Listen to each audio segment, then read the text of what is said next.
Assalamualaikum warahmatullahi wabarakatuh. Perkenalkan nama saya Uswatun Hasanah dari kelas B semester 4, dosen pengampu Hairun Nisa MPD, Prodi PGSD. Kali ini saya akan membahas tentang teori belajar behaviorisme. Nah, sebelum membahas inti dari teori belajar behaviorisme, sebelumnya kita ketahui dulu apa itu teori belajar.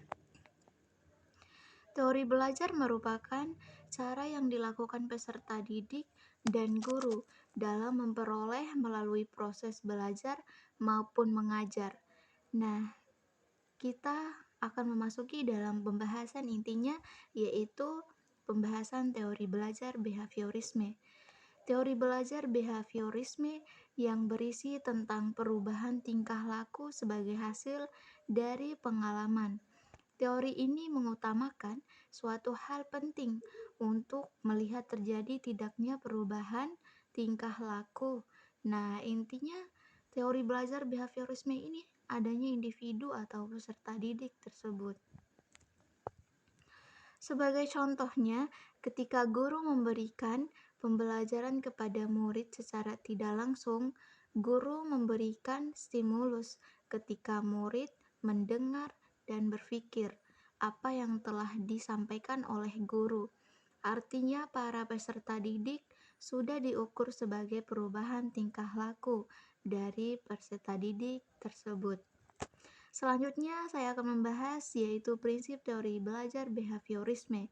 Untuk prinsip yang pertama, yaitu proses belajar dapat berhasil dengan baik apabila pembelajaran ikut berpartisipasi secara aktif di dalamnya. Dan prinsip yang kedua, materi pembelajaran dibentuk dalam bentuk unit-unit kecil dan diatur berdasarkan urutan yang logis sehingga pembelajar mudah mempelajarinya. Dan poin yang ketiga, yaitu tiap respon perlu diberi umpan balik secara langsung sehingga pembelajar dapat mengetahui apakah respon yang diberikan telah benar atau belum. Prinsip yang keempat, setiap kali pembelajar memberi respon yang benar, ia perlu diberi penguatan. Nah, sekarang ada pun kelebihan dari teori belajar behaviorisme. Yang pertama sangat cocok untuk memperoleh kemampuan yang membentukkan karakter dan pembiasaan mengandung unsur-unsur seperti kecepatan, spontanitas, kelenturan refleks, dan daya tahan. Dan yang kedua, mampu mengarahkan siswa untuk berpikir linear dan konvergen. Dan yang terakhir, membawa siswa menuju atau mencapai target tertentu sehingga menjadikan peserta didik untuk bisa bebas kreasi dan berimajinasi. Selanjutnya adalah kekurangan dari teori belajar behaviorisme ini. Kekurangan yang pertama yaitu pembelajaran siswa yang berpusat pada guru. Nah, artinya seperti peserta didik ini hanya fokus terhadap materi-materi yang diberikan oleh guru yang tanpa mengembangkan materi tersebut. Paham bagaimana konsep-konsepnya.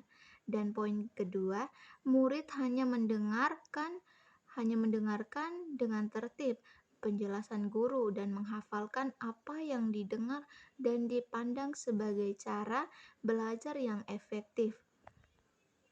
Artinya, peserta didik di sini hanya mengandalkan hafalan yang di mana hafalannya itu dari materi yang telah diberikan oleh guru tersebut, sehingga berdampak ketika mengerjakan soal.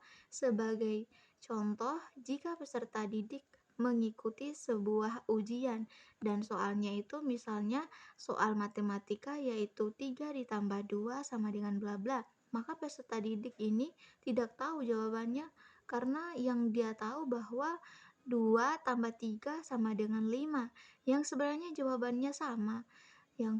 jawabannya sama saja soal tersebut.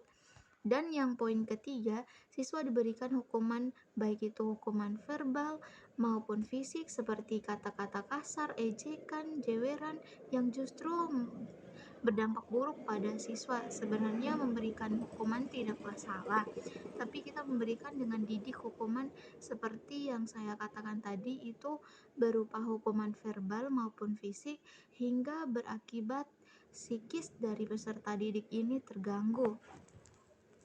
Dan yang keempat, tidak mampu menjelaskan situasi belajar yang kompleks. Dan yang terakhirnya ini tidak mampu menjelaskan alasan-alasan yang mengacau hubungan antara stimulus dan respon ini dan tidak dapat menjawab hal-hal yang menyebabkan terjadinya penyimpangan antara stimulus yang diberikan dengan responnya.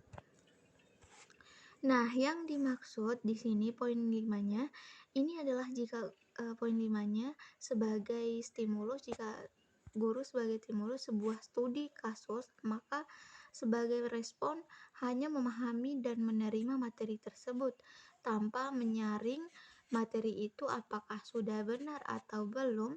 Jadi peserta didik di sini hanya terima-terima saja materi yang diberikan oleh gurunya.